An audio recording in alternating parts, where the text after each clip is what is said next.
My name is Kalen, and for the last 6 standard cycles, I've served as a tactical observation officer aboard the glorious Resplendence, the flagship of the United Galactic Federation's 6th Fleet.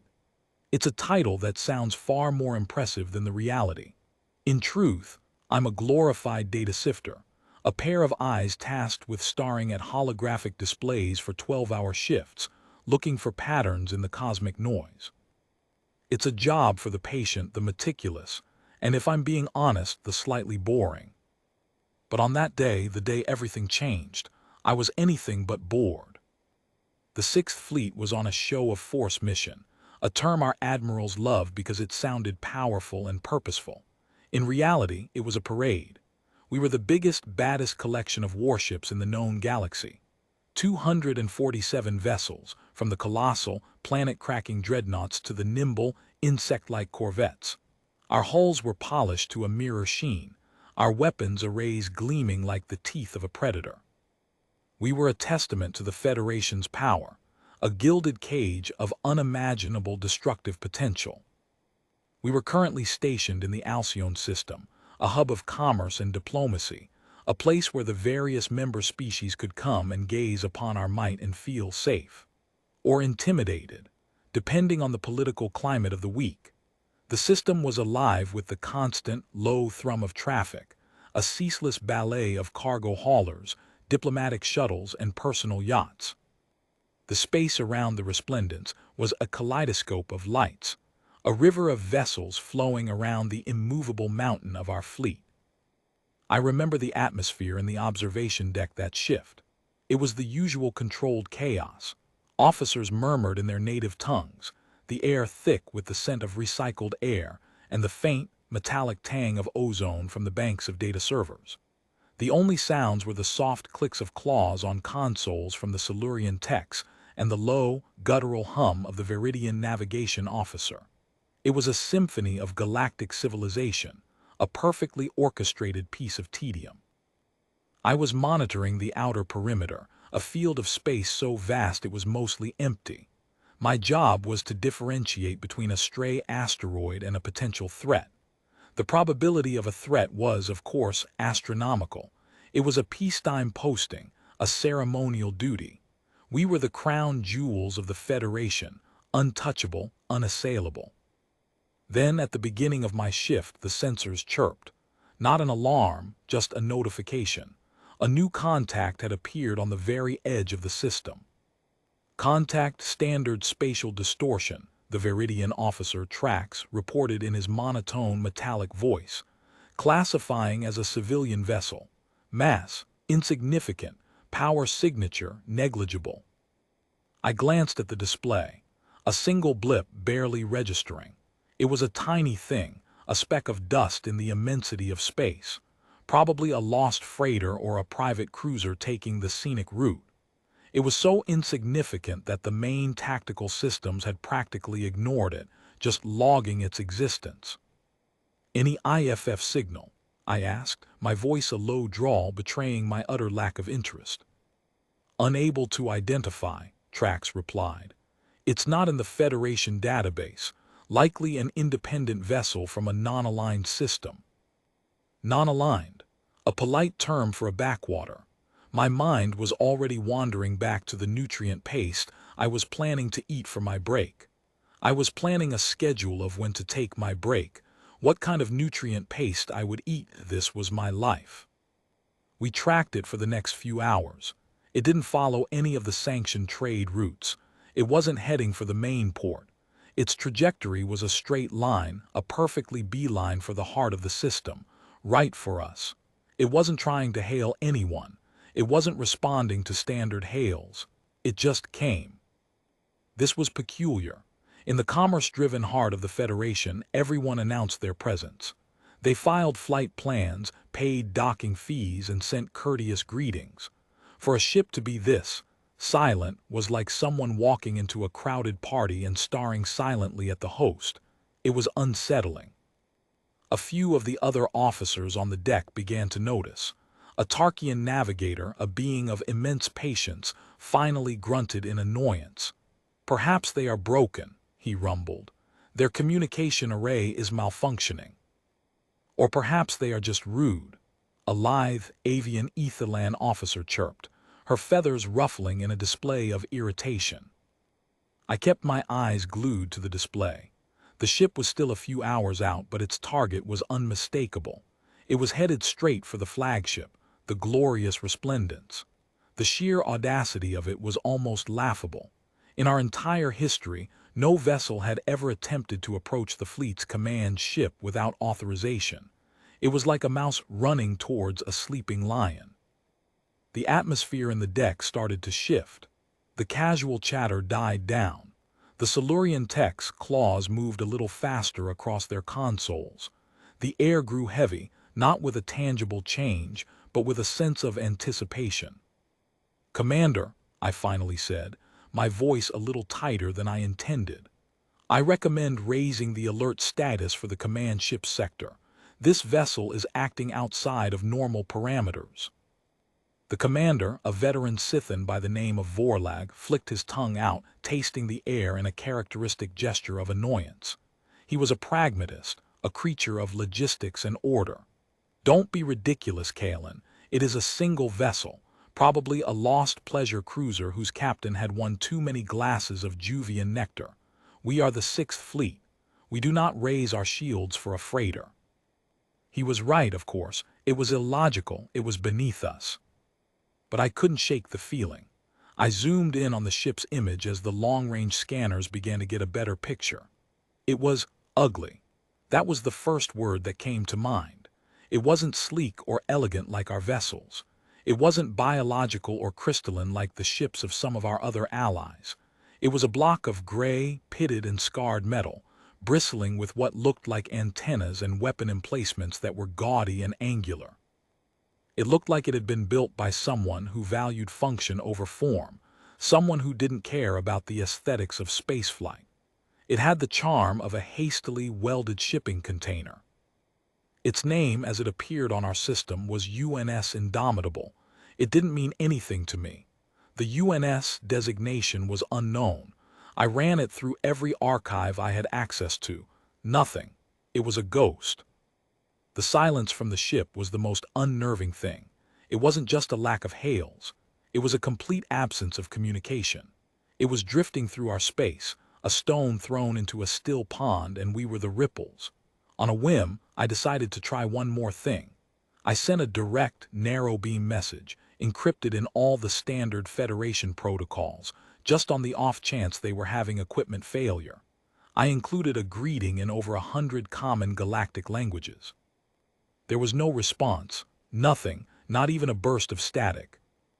The ship was so close now that it was visible to the naked eye from the observation ports. It was a dark speck against the blue marble of Alcyone Prime, growing larger by the second. The tension in the room was palpable. The commander's earlier dismissal now felt hollow. Everyone was watching. "Sir," I said, my voice barely a whisper, "it's not slowing down." Vorlag turned to look at me, his eyes narrowing. "What do you mean it's not slowing down?" "It's maintaining its approach velocity. At its current course and speed, it will cross the fleet's defensive perimeter in 15 minutes, and it will be within visual range of the Resplendence in 10. The commander slithered over to my station, his form towering over me.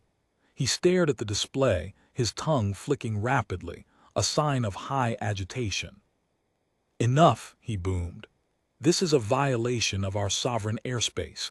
I am declaring it a hostile action. Send a warning. Maximum power. All frequencies. Tell them to heave to and identify themselves immediately, or they will be fired upon." The signal went out. A powerful, unignorable blast of energy that would have deafened a biological radio operator and fried a standard receiver. It was the universe's equivalent of a shouted order from a drill sergeant. And then, for the first time, the ship responded. A single, encrypted data packet, so small it was almost invisible on our scanners. It didn't contain a message or a warning. It was just a file. A single, small file. As a data expert, my curiosity was piqued. I managed to decrypt it, a process that was surprisingly easy. The file contained a single perplexing sentence, written in clear, unencrypted galactic standard. This is Captain Elias Vance of the United Nations ship Indomitable. We are on a mission of exploration and come in peace. Please direct us to your nearest diplomatic hub. We all stared at the message. It was almost comically polite, completely out of place with the grave situation. It was like a man pointing a loaded gun at you, offering you a cup of tea. But more importantly, the response was a threat, and more baffling was the fact that a ship that was essentially a primitive metal coffin had ignored our overwhelming authority. Vorlag looked at me, his pale face a mask of disbelief and fury. "They ignored us," he hissed. "A direct threat from the Sixth Fleet, and they dare to ask for directions." The silence that fell over the bridge was the loudest thing I'd ever heard. It was the silence of a predator realizing its prey isn't afraid. Before anyone could say another word, a light on the commander's panel flashed. It was the personal comm channel of the fleet admiral, a being of legendary status, a being so high up the chain of command that he rarely spoke directly to anyone. I had only ever seen his image in propaganda broadcasts. Vorlag swallowed hard and accepted the call. The admiral's image flickered to life, a holographic image of a tall, impossibly elegant creature. He looked composed, but his mandibles were clicking in a cadence I had never heard before. He was furious. "Commander," the admiral's voice was a silken, deadly whisper that filled the bridge. "What by the endless void is that thing doing near my flagship?" "Admiral, we have a situation," Vorlag stammered. "It is a situation I am now taking out of your hands. I am authorizing the immediate destruction of this vessel. I want it vaporized. I want to see it evaporate on my view screen. I will not be made a fool of by a piece of salvage." The order echoed in the chamber. It was a death sentence for that tiny ship and its crew. It was logical, the response of a power that had been insulted. No one questioned it. You didn't question the fleet admiral, especially not when you were as insignificant as me. I felt a cold pit in my stomach. I looked back at the image of the ship, that ugly, stubborn metal box that had just told the most powerful military force in the galaxy to please direct them to the nearest diplomatic hub. And then it happened. A small, almost unnoticeable warning light began to flash on my own personal console, linked to the external sensor array. At first it was a single, almost imperceptible spike of energy, a ripple in the fabric of space, then another, and another, all coming from the exact same location. The ship, the UNS Indomitable. I stared at the data, not understanding. Its power signature was still classified as negligible. But these spikes, they were like tiny nanosecond pulses of energy that were out of phase with the rest of the universe. It wasn't weapons fire. It wasn't a shield. It was something else. "Trax," I whispered, my voice trembling slightly. "Are you seeing this?" The Viridian's optics flickered. "I see nothing, Kalen. The ship's systems remain inert. It is a cold rock." But it wasn't. My data stream was filled with readings that shouldn't exist. It was as if the ship was warming up, not its engines, but something else, something deep inside. And then the first volley of our own weapons fire was unleashed. A salvo of plasma torpedoes, shimmering with blue-white energy, streaked from the forward batteries of the Resplendents. They were beautiful, deadly, and utterly terrifying. They were a lance of pure destructive power, aimed at a defenseless target. They were also the last thing our fleet ever fired in this system.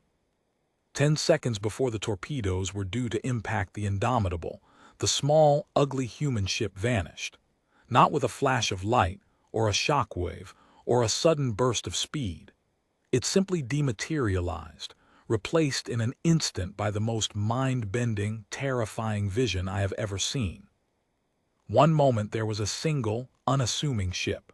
The next, the space around the glorious Resplendence was filled with a fleet. It was indescribable. There were no elegant curves, no bioluminescent panels, no sign of our own advanced technology. There were just more of them, more of those gray, utilitarian, boxy ships of varying sizes, and they appeared out of nowhere, a silent, instantaneous manifestation of military force. The largest of them, a vessel that dwarfed even the Resplendents, materialized directly in the path of our plasma torpedoes. It didn't flinch. It didn't raise a shield. It just sat there. The torpedoes, the most powerful our fleet could muster, impacted its hull. The shockwave was deafening, a blinding sheet of plasma that washed over the massive human ship. And the ship just sat there. The plasma dissipated, leaving behind a surface of gray metal. It was scorched, yes. A few deep, molten gouges were visible, but it was still there. It hadn't shattered. It hadn't even flinched. It just absorbed the universe's most powerful ship-killing weapon like it was a rain shower. A collective gasp, a sound of pure, unadulterated horror, rippled through the observation deck. The bridge fell into a state of frozen shock. The Silurian techs had stopped moving, their claws suspended over the data pads. The Etherland officer was frozen mid-chirp. Commander Vorlag was a statue, his tongue frozen halfway out of his mouth. Then the communication system came alive, not with a message but with a signal, an audio signal broadcasting on all frequencies. It was a voice, a human voice. It was calm, it was steady. It sounded almost amused. "Thank you for the warm welcome," the voice said, a clear male voice. "We do appreciate the hospitality.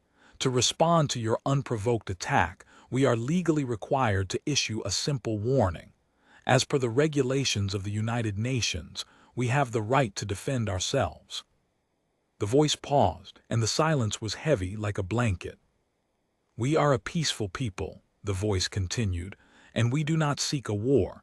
But if you attack one of us, you attack all of us. This is the law of our people." And then the comms went silent. The next few moments were a blur.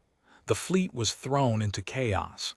Ships were scrambling, orders were being screamed, and a million years of evolutionary instinct was screaming one word: run. But no one moved. We were all waiting for the next move from this ghost fleet. The massive human vessel, the one that had absorbed the torpedoes, began to move. It wasn't a maneuver to attack or to flee. It was a simple, stately drift, taking up a position directly in front of the glorious Resplendents. Its shadow fell over the flagship, and the sight was a grotesque parody of power. A mighty battleship, an icon of the Federation, was being towered over by a box of metal that looked like it had been beaten with a hammer. And then from the Indomitable itself, a single personal shuttle launched. It was an ugly thing with no discernible wings or sophisticated landing gear. It looked like a brick with an engine. It drifted, slow and unarmed, towards the Resplendents. It transmitted a simple, clear message: "We request permission to come aboard." Admiral Vorlag, his controls shattered, his pride in tatters, stared at the screen. His voice, when he finally spoke, was a hoarse whisper: "Open a docking bay." He didn't have a choice. The largest fleet in the galaxy had just been frozen by a single human warship, and a brick with an engine was asking to borrow a cup of sugar. Chapter 2: The Uninvited Guest. The docking bay of the glorious Resplendents was normally a place of controlled chaos, a hive of activity where gleaming shuttles and sleek fighters were prepped and launched with military precision. It was a space of clean lines, polished metal, and the scent of fuel and ozone. It was a symbol of the fleet's efficiency. Now it was a mausoleum. The entire deck had been cleared. Dozens of heavily armed marine units representing a dozen different species stood in perfect formation, their weapons trained on the massive, retracting airlock door.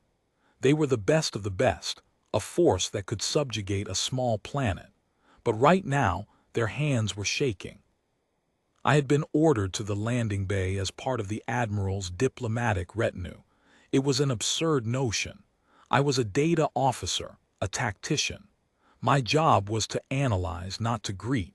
But Vorlag had wanted someone who had been watching the ship from the beginning, someone who understood the data. He was grasping at straws, looking for any advantage. The airlock opened with a hiss of equalizing pressure. No grand reveal, just the gray, pitted hull of a shuttle the size of a personal transport. The first being to step out was unremarkable. He was a human, a male. He was of average height, with a stocky build and a face that looked like it had been carved from sun-baked rock. He wore a simple, dark gray uniform, with no insignia of rank that I could discern. It was utilitarian, like his ship, a testament to function over form. He carried no visible weapon, only a small, rectangular device in his hand. He walked out alone into the center of the docking bay. He didn't seem to notice the army of heavily armed soldiers pointed at him. He looked around, his eyes scanning the sleek, intimidating architecture of the flagship. A strange smile touched his lips. "Well," he said, his voice a calm, gravelly rumble, "this is certainly better than the last spaceport I was in. That one had a leak in the roof." He was making a joke. He was standing in the belly of the most powerful warship in the galaxy, surrounded by beings who could kill him 1,000 different ways, and he was making a joke. It was absurd. It was arrogant. And it was, in its own way, completely terrifying. The admiral who had descended from his command deck to meet this visitor stepped forward. He was flanked by 4 of his most imposing guards. He was a Scythian, like Vorlag, but taller, older, and with a commanding presence that could cow a supernova. His scales shimmered with a faint bioluminescence, a sign of agitation. His mandibles were clicking in a rapid, aggressive pattern. "I am Fleet Admiral Zorath," he boomed, his voice echoing in the vast space. "You are in violation of our sovereign territory. You have attacked our fleet. You will explain yourself." The human didn't flinch. He just stood there, his hands clasped loosely behind his back. He seemed utterly at ease. "Admiral Zorath," the human said, his voice level and calm, "I am Captain Elias Vance. I am the commanding officer of the United Nations ship Indomitable. I believe we have a slight misunderstanding." "A slight misunderstanding," Vorlag shrieked. "You nearly destroyed our fleet. You challenged the authority of the United Galactic Federation." Captain Vance turned his head slowly, fixing Vorlag with a look. It wasn't angry or threatening. It was just a look of disappointment. "I didn't nearly destroy anything, Commander. My ship is still floating. Your people are the ones who shot first. We just introduced ourselves a little more fully." He took a step forward, and the entire phalanx of soldiers tensed. He didn't seem to notice. "Let me explain," he said, addressing the admiral. "We humans have been traveling the stars for a long time. We've met a lot of different races, some friendly, some not so much. The first time we ventured into a region of space claimed by a galactic power, we were shot at, just like you did. We lost a lot of good people." He paused, and for the first time a flicker of genuine emotion crossed his face. Pain, grief. It was there and gone, as quick as a blink. "After that, we decided we needed a better way to travel," he continued. "We couldn't rely on the goodwill of the locals, so we developed a new kind of drive. It's not an FTL system, not in the way you understand it. It's something else. It allows us to travel on a different layer of reality." The Etherland officer who had been trembling spoke up, her voice a high-pitched chirp. "Impossible. Reality is fixed." Captain Vance's smile returned, a little wider this time. "We used to think the sky was the limit until we touched the stars. You think you understand reality. You've only scratched the surface. We've learned to fold it, a little." He wasn't just talking anymore. He was explaining, teaching. He was treating the most feared military leaders in the galaxy like schoolchildren, a stern but patient teacher explaining a complex lesson. "You see," he continued, "the ships you saw appear, they were always there. They were on the other side in a different phase of space. Our weapons are designed to damage things that exist on both layers simultaneously. Yours, from what I can tell, only affect this layer. It's why your torpedoes didn't do more than scuff the paint on our battleship." The admiral was silent. He was trying to process this, trying to find a weakness, a lie, but he couldn't. The evidence was there. The human fleet had materialized from nothing and was now surrounding his own. "Your drive," Admiral Zorath finally said, his voice barely a whisper. "It is a superior technology. What is it you want? Are you here to conquer us, to subjugate our people?" Captain Vance actually laughed. It wasn't a mocking laugh. It was a genuine, surprised laugh. "Conquer you," he said. "Goodness, no, we have no interest in conquest. We have no interest in your territory or your resources. We've been exploring for 3 centuries and we've never once started a war. We've ended a few, but we've never started one." He paused, his eyes scanning the room. He was looking for something, and when his gaze finally landed on me, it stopped. He seemed to study me for a moment, a human with a calculating look that somehow didn't feel threatening. "We're here to meet you," he said, his voice softer now. "We're here to talk. We're here to say hello. We know you're a big, powerful civilization. You have a lot of rules and a lot of guns. We don't mind that. We don't want to change that. We just want to be recognized." The silence in the room was absolute. The admiral was speechless, his mind reeling. The soldiers, for their part, were confused. The threat was gone, replaced by a philosophical riddle. I, however, couldn't stop staring at the captain. He was a paradox. He was a man who had just walked into the heart of the enemy's camp, alone and unarmed, and had, in the span of a few minutes, made the most powerful being in the galaxy look like a petulant child. And he had made me realize something, a thought that was only just beginning to form. He had called it a slight misunderstanding. He had said they were here to say hello. They had the power to annihilate us, to fold reality, and they were using it for diplomacy. He had shown us our own insignificance, not through violence, but through simple, calm, and clear logic. He had outsmarted us, not outgunned us. And I realized something else. He hadn't just shown us the power of his ship. He had shown us the power of a species that had, through their own struggles, learned to cooperate, to build something truly new. They had faced the same darkness of the universe we had, and instead of building bigger guns, they had built a better way to travel. They had built hope. Chapter 3: The Weight of Silence. The diplomatic meeting that followed was the most surreal event I have ever witnessed. We were ushered into the main conference room of the Resplendents, a vast chamber designed to project power and grandeur. It was all holographic starscapes and polished obsidian tables. It was a stage for the victors. But the victors were Captain Vance and his small, unassuming aide. They sat on one side of the table, their gray uniforms a stark contrast to our ornate, ceremonial garb. The admiral, looking deflated, sat across from them, flanked by a dozen of his most trusted advisors. They were all looking at the 2 humans like they were a new species of predator, which I suppose they were. The rest of us, the support staff, the data analysts, and the tactical observers, were lined up against the back wall, silent witnesses to the most important conversation in galactic history. I was among them, my heart pounding in my chest. The admiral tried to regain some semblance of authority. "Captain Vance," he began, his voice a little steadier now, "you have made your point. Your technology is superior, but we are a proud people. We will not bow to threats."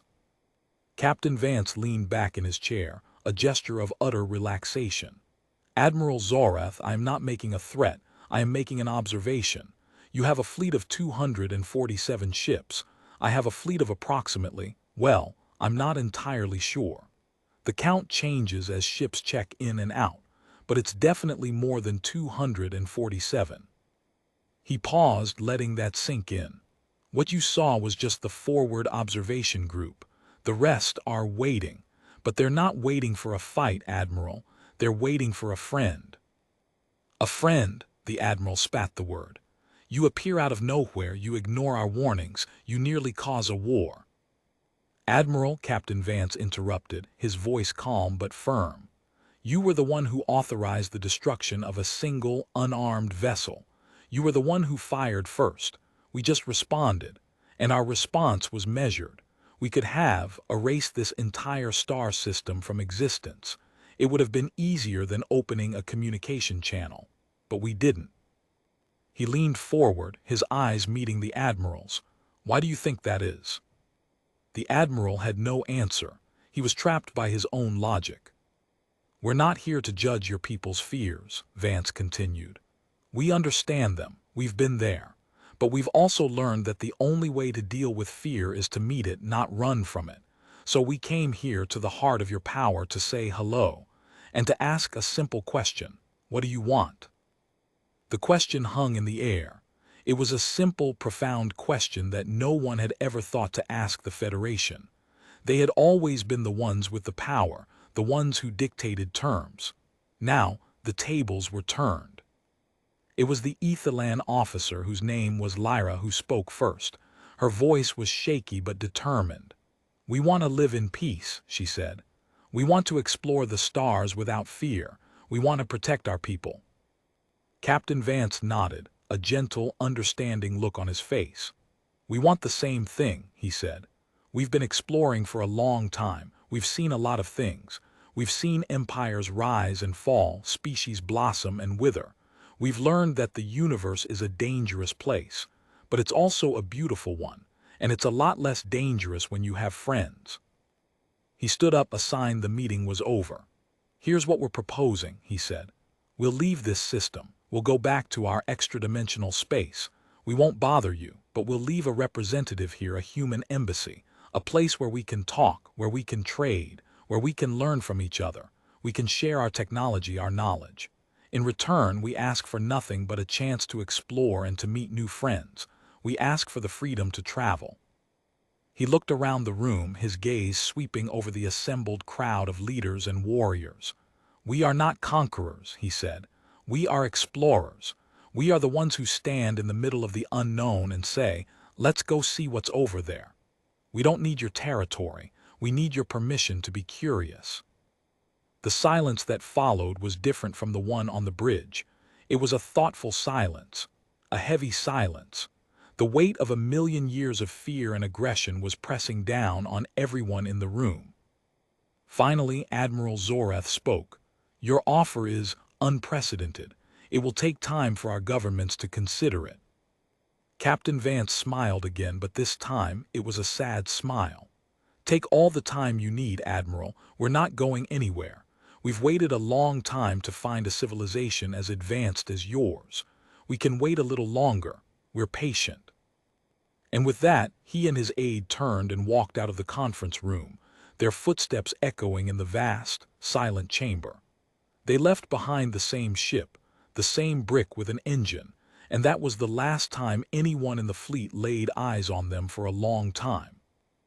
A few hours later, as the sun began to set over the blue marble of Alcyone Prime, the human fleet began to move. The colossal, gray ships shimmered and vanished, one by one, back into whatever layer of reality they had come from. The last to go was the UNS Indomitable, the tiny, unassuming vessel that had started it all.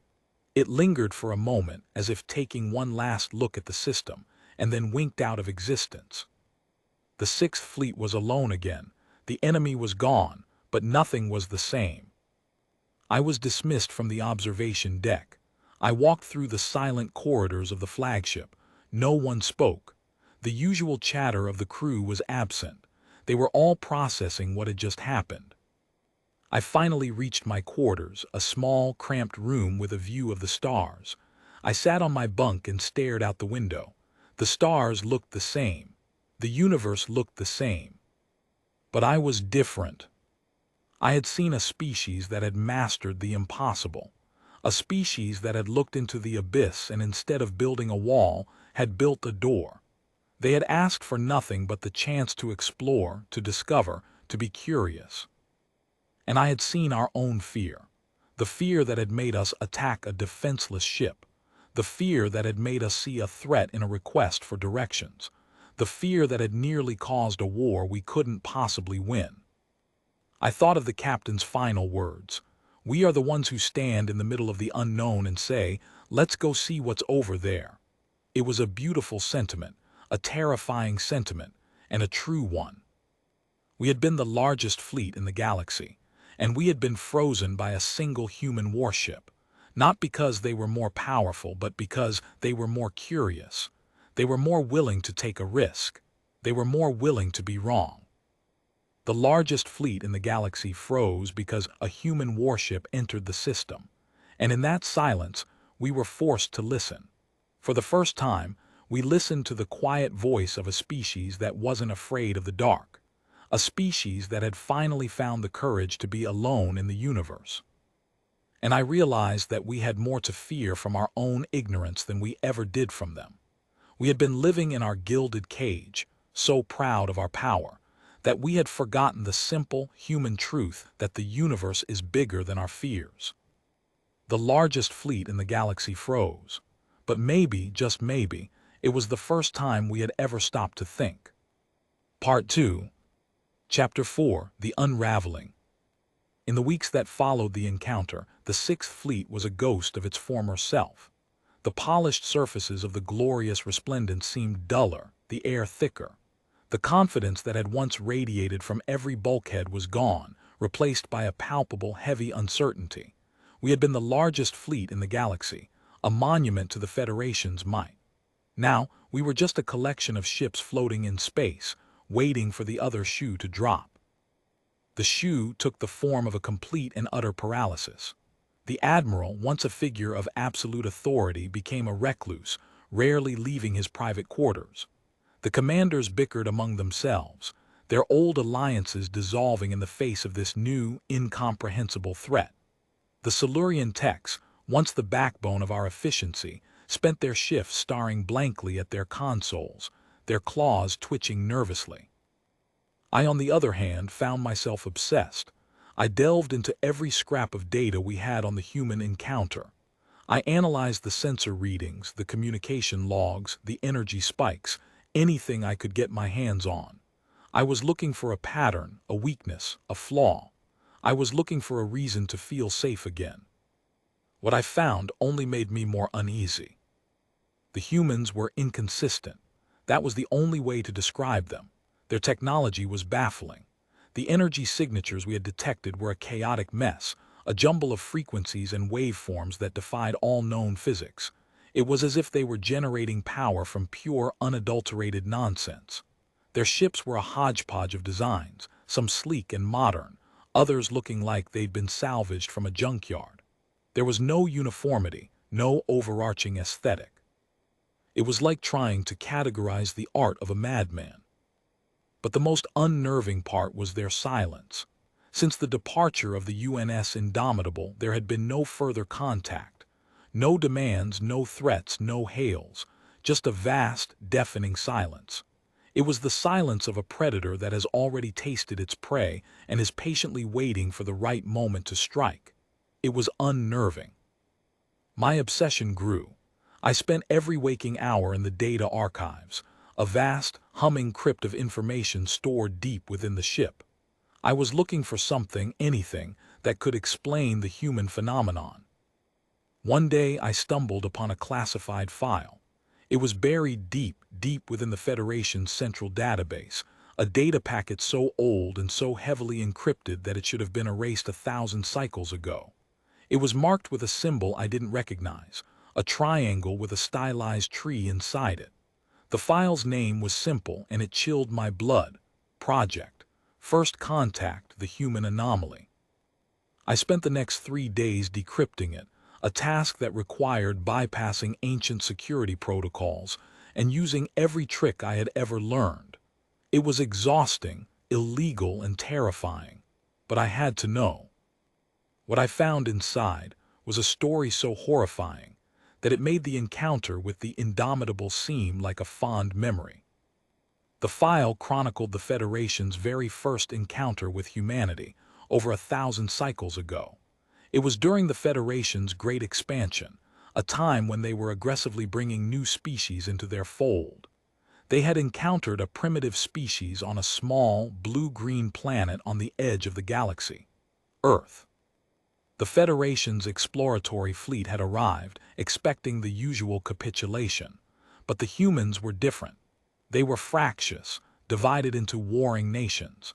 They had only just developed their own form of spaceflight, crude chemical rockets that could barely reach their own moon. They were a species at war with itself. A species that seemed to excel at creating destruction on a planetary scale. The Federation, in their infinite wisdom, decided to test them. They sent a single scout ship, an unarmed vessel, to observe. It was a diplomatic mission, a gesture of goodwill. But the humans, driven by fear and ignorance, shot it down.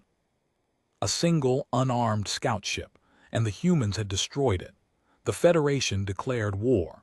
It was supposed to be a short, decisive campaign, a swift demonstration of power that would bring the unruly humans to heel. They had a fleet of 1,000 ships, a civilization that spanned 1,000 light years.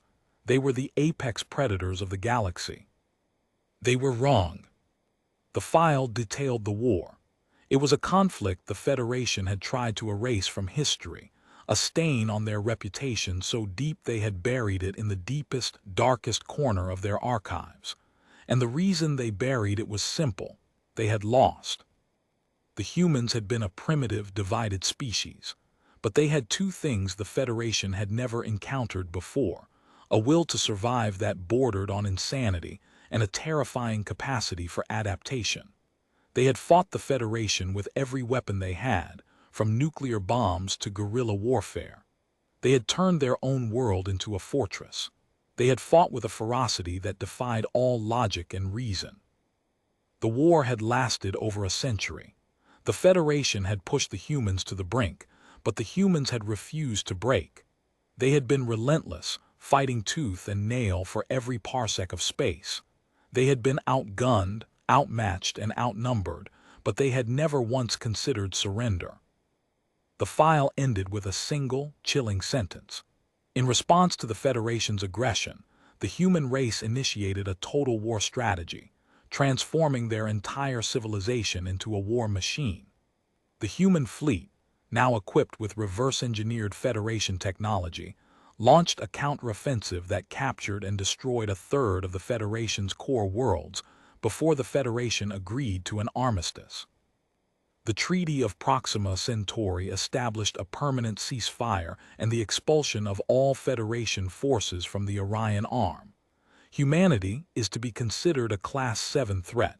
Do not engage. They are to be left alone. I closed the file, my hands shaking. A Class 7 threat.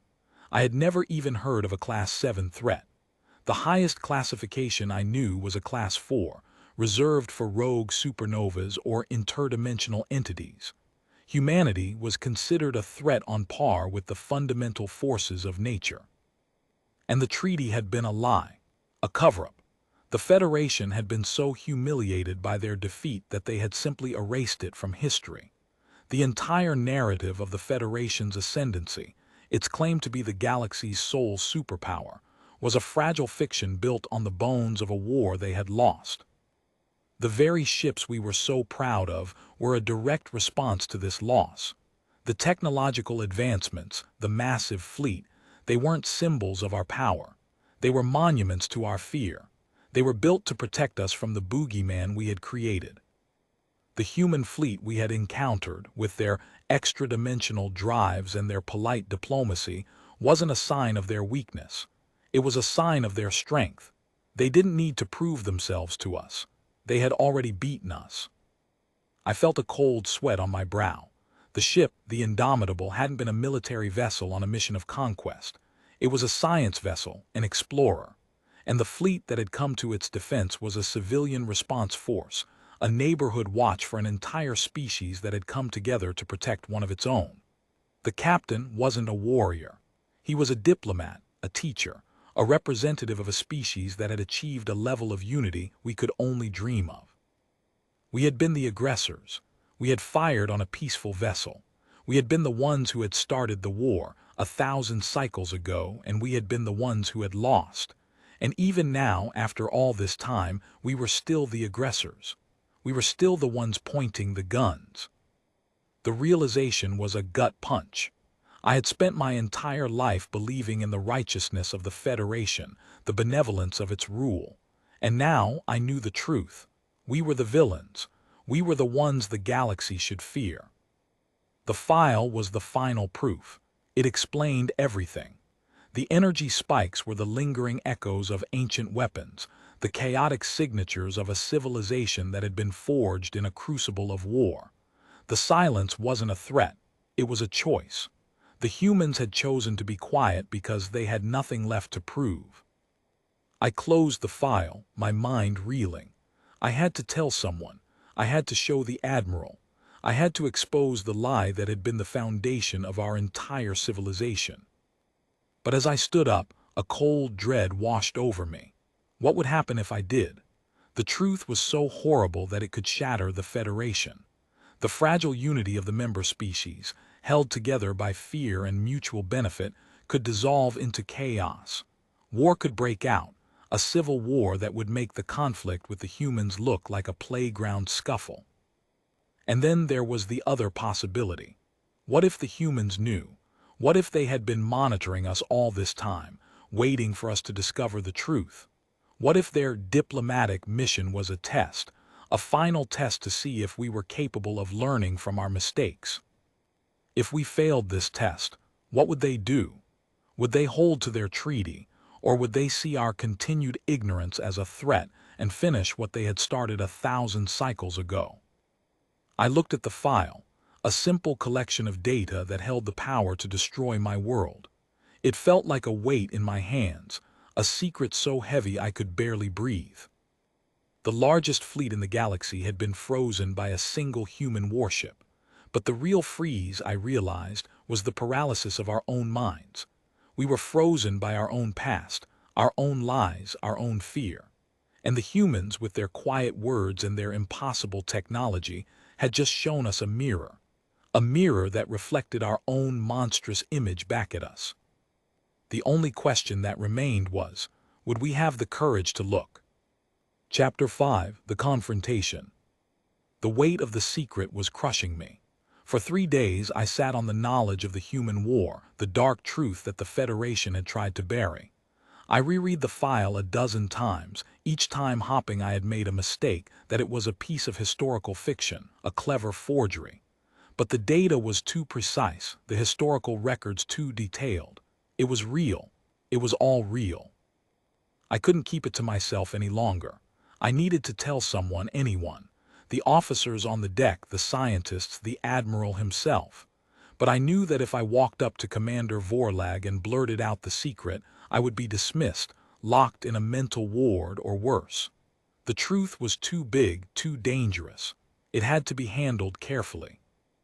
I decided to go to the source, Admiral Zarath. He was the only one with the authority and the power to act on this information. He was also the one who had almost started a war with the humans.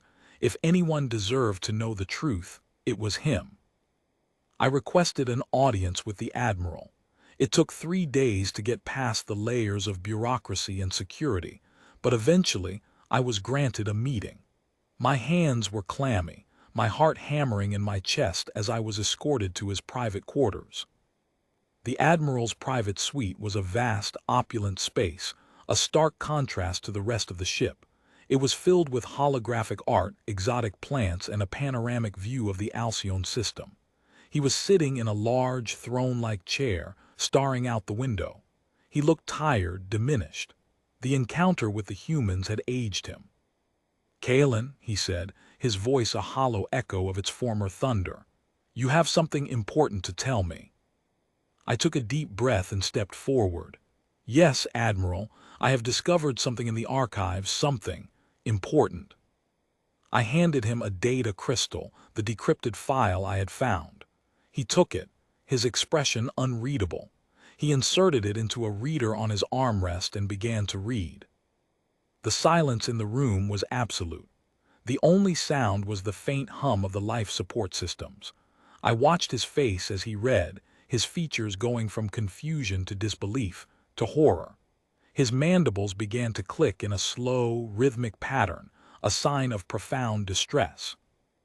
When he finally finished, he looked at me, his eyes wide with a mixture of shock and fury. This is a fabrication," he whispered. "A lie, an ancient heresy. The Federation was never defeated. We are the victors. We have always been the victors." "Admiral," I said, my voice trembling, "the data is genuine. It's from the Central Archives. It's encrypted with codes that haven't been used in 1,000 cycles. It's the truth." He threw the data crystal across the room, where it shattered against a holographic display of a nebula. "The truth," he roared, rising from his chair. "The truth is that we are the most powerful civilization in the galaxy. We have a fleet that can conquer worlds. We have technology that is the envy of all creation. We are not the losers. We are the winners." He was in a state of complete denial, his entire worldview collapsing around him. He was the admiral of the Sixth Fleet, the most powerful being in the known galaxy.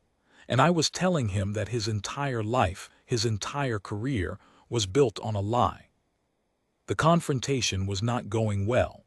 I had hoped for a more rational response, but the admiral was a creature of pride and power, not of logic.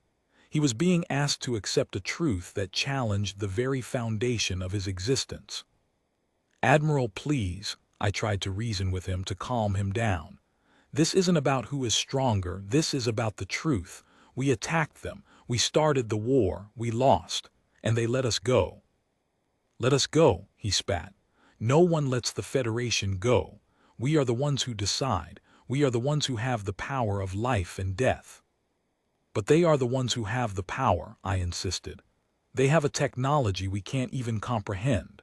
They folded space, Admiral. They appeared out of nowhere and vanished just as quickly. They didn't fire a single shot and they brought us to our knees. They could have destroyed us. They chose not to." The Admiral stared at me, his eyes blazing with a hatred I had never seen before. "Get out," he hissed. "Get out of my sight. You are a traitor, a spreader of lies and sedition. You are confined to your quarters until further notice. Guards, take him away." I was escorted out of the Admiral's quarters by 2 hulking Tarkian guards. My heart was a cold, dead stone in my chest. I had failed. I had tried to do the right thing, and I had been branded a heretic and a traitor. The truth was still a secret, a dangerous poison in the heart of the fleet. But as I was led through the silent corridors of the flagship, I realized that something had changed. The Admiral's denial was too vehement. It was the reaction of a man who knew the truth and was terrified of it. He knew. He had always known. The cover-up wasn't just for the public, it was for himself. He had built his entire life around a lie, and he couldn't accept that it was a lie. The confrontation had been a failure, but it had also been a revelation. The largest fleet in the galaxy had frozen because a human warship entered the system. And now, the Admiral's mind was frozen, paralyzed by the fear of the truth. The humans had come not to conquer us, but to free us from our own delusion, and we were too afraid to be free. Chapter 6: The Echoes of War. My confinement in my quarters was a blessing in disguise. It gave me time to think, to process, to plan. I was no longer a prisoner of the fleet's ideology. I was a seeker of truth. I spent my days analyzing the data again, trying to understand the human perspective. I studied the historical records of their homeworld, Earth, a planet that had been ravaged by internal conflict, resource depletion, and ecological collapse. And yet, from that chaos, they had emerged, not as conquerors, but as a species driven by an insatiable curiosity. I began to piece together a more complete picture of them. They were not a monolithic culture. They were a mosaic of countless nations and beliefs, all held together by a shared history of struggle and survival. They had fought wars against each other, against other species, against themselves. They had made terrible mistakes, but they had learned from them. Their technology wasn't just advanced. It was different. It was born of necessity, of a need to survive in a hostile universe. They had learned to harness the energy of their star, to manipulate the fundamental forces of nature. They had built weapons so powerful they could destroy planets, and then, in a moment of clarity, they had dismantled them. They had learned to fold space, not to conquer but to explore. The more I learned, the more I understood the nature of their silence. It wasn't a threat. It was a choice. They had reached a point in their evolution where they no longer needed to prove anything. They had nothing to gain from a war. They had everything to gain from peace. And then I realized the most profound thing of all. The human mission to our system wasn't a military expedition. It was a pilgrimage, a test. They had come to see if we were worthy of their attention, if we were capable of learning from our mistakes. We had failed. We had responded with violence, with fear, with the same old patterns that had led to war in the first place. The Admiral's refusal to accept the truth was a symptom of a deeper sickness, a sickness that had infected the entire Federation. The humans had offered us a hand of friendship. We had slapped it away. The thought filled me with a deep, aching sadness. We had been given a chance to be something more, to break free from the shackles of our past, and we had thrown it away. We had been frozen, not by their power, but by our own fear of change. The largest fleet in the galaxy had frozen, and in that silence, I heard the echo of 1,000 years of war, 1,000 years of fear, 1,000 years of hiding from the truth. The echoes of a war we had lost, the echoes of a war we had started, the echoes of a war that had forged a species into something far greater than us. And as I sat in my cramped quarters, staring out at the infinite, indifferent stars, I knew that the only way to unfreeze was to confront the fear. It was time to stop running from the truth. It was time to face the echoes of war. Part 3. Chapter 7. The Ripple Effect. My confinement didn't last long. The effect of my meeting with the Admiral had a ripple effect I hadn't anticipated. The guards who had escorted me to my quarters were loyal Federation soldiers, but they were also creatures of logic and curiosity. They had heard my words, seen the Admiral's reaction, and their own doubts had been planted. A few days later, a low-ranking communications officer, a shy but brilliant Silurian, came to my door. He said he had heard rumors of a secret file, a truth about the humans. He had questions. I had answers. I told him everything, the whole story of the war, the cover-up, the truth about our defeat. He was horrified, but he was also hungry for more. He promised to share my story with a few trusted contacts. Word spread. It was like a slow leak in a dam, a tiny crack that would eventually shatter the whole structure. At first, it was just whispers, hushed conversations in dark corners of the ship. Then, the whisper became a murmur, a rumble of discontent that echoed through the corridors. My story, the truth about the human war, was a bombshell. It shattered the carefully constructed narrative of the Federation's power. The crew was divided. Many refused to believe it, clinging to their old certainties. But others, the younger ones, the ones who hadn't been indoctrinated by a lifetime of propaganda, began to ask questions. The Admiral, meanwhile, was in a state of open panic. He redoubled his security, purging any suspected dissidents and cracking down on any talk of the human heresy. He was fighting a losing battle. He was fighting the truth. One evening, a group of officers, a mix of different species, all young and idealistic, came to my quarters. They were led by Lyra, the Ethalan officer who had been on the observation deck. Her feathers were ruffled, her eyes bright with a mixture of fear and excitement. "Kaelin," she said, her voice a determined chirp, "we need to act. The Admiral is unraveling. He is planning to attack the human embassy to show he is not afraid. He is going to start a war we cannot win." I felt a cold chill run down my spine. An attack on their embassy, are you sure? Commander Vorlag overheard him, a Tarkian officer confirmed. He plans to send a boarding party to the embassy ship. He wants to capture the human representatives to use them as leverage. He thinks he can gain some advantage, some respect back. It was a foolish, suicidal plan. The humans had shown their power, their fleet, their superior technology. Attacking them would be an act of madness. "We have to stop him," Lyra insisted. "We have to warn them. We have to expose the Admiral's plot." But how? The Admiral controlled the ship. He had the support of the security forces and the battle-hardened veterans. We were a small, unarmed group of dissidents. "We have to get a message to the humans," I said. "We have to warn them. Maybe they can help us. Maybe they can stop the Admiral." It was a desperate hope. The humans had been silent for weeks. They might have already left, but we had to try. We put a plan into motion. We would use the communications array, under the guise of a routine diagnostic, to send a message. It would be encrypted, using the same protocols as the humans' first communication. We hoped they would understand. The message was simple, a plea for help. "The Admiral will attack. We are the dissidents. Help us stop him. He is not acting in our interest." We sent the message under the cover of darkness. Then we waited. The hours that followed were the longest of my life. The ship felt like a powder keg, ready to explode. The Admiral's supporters, the old guard, were growing more aggressive, more paranoid. They were searching for the traitors, the ones who were spreading the lies. And then, as the sun began to rise over the blue marble of Alcyone Prime, the sensors detected a signal. A familiar signal. The energy signature of the UNS Indomitable. It was back. But this time it wasn't a single ship. A full armada appeared, hundreds of ships, their gray hulls shimmering with that impossible energy. They had heard our call. They had come. And they didn't come to talk. They came to stop a war.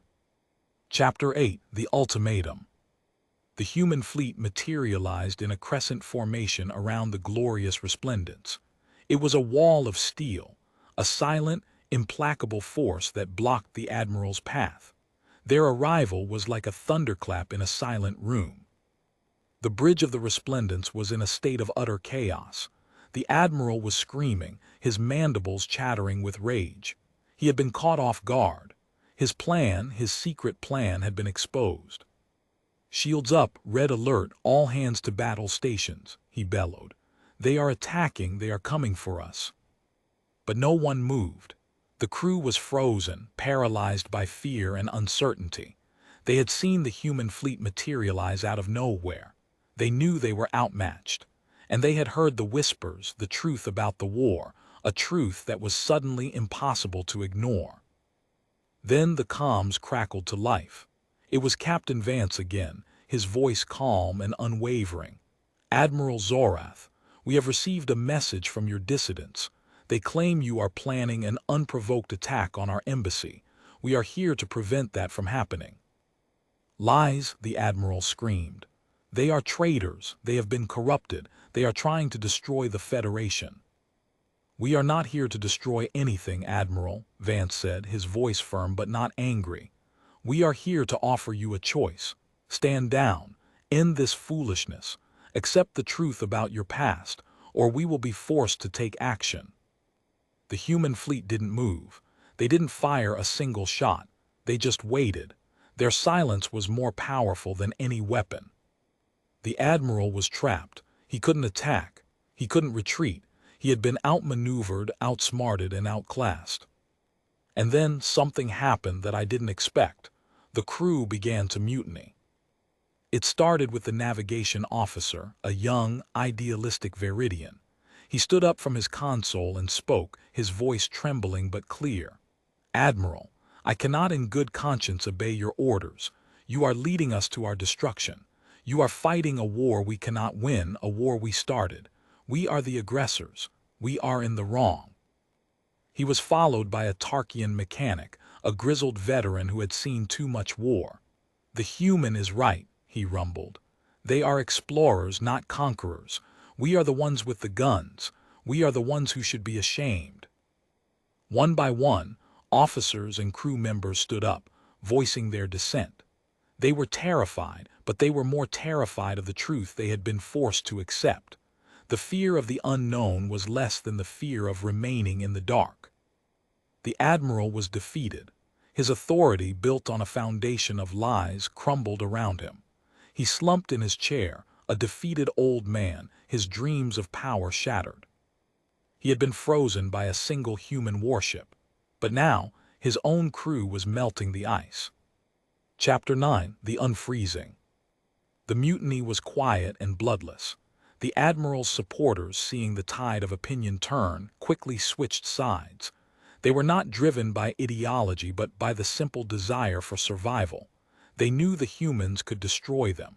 They knew they had been wrong. I was led to the bridge, a free man, my actions legitimized by the crew. The Admiral was placed under arrest, pending a formal inquiry by the Federation Council. The human fleet had not fired a single shot. They had simply waited. And then Captain Vance beamed onto the bridge. He appeared in a shimmer of light, his gray uniform immaculate, his face bearing a look of quiet satisfaction. He wasn't wearing a weapon. He didn't need one. "Admiral Zorath," he said, looking down at the defeated Scythian, "I am sorry it had to come to this. We didn't want to cause a civil war. We just wanted to make you see the truth." He walked over to the main view screen which showed the human fleet, a wall of gray steel hanging in the void. "We have been observing your species for a long time," he said, his voice soft but carrying through the silence. "We have seen your potential. You are capable of great things. You have a capacity for kindness, for logic, for growth. But you have also been trapped by your past, by your fear, by your pride." He turned to address the crew. "We are not here to conquer you. We are not here to enslave you. We are here to help you. We have the technology to help you reach a new level of civilization. We have the knowledge to help you avoid the mistakes we made. We have the desire to be your friends." He was offering them the hand of friendship again. It was a choice, a free will decision. The humans weren't dictators, they were liberators.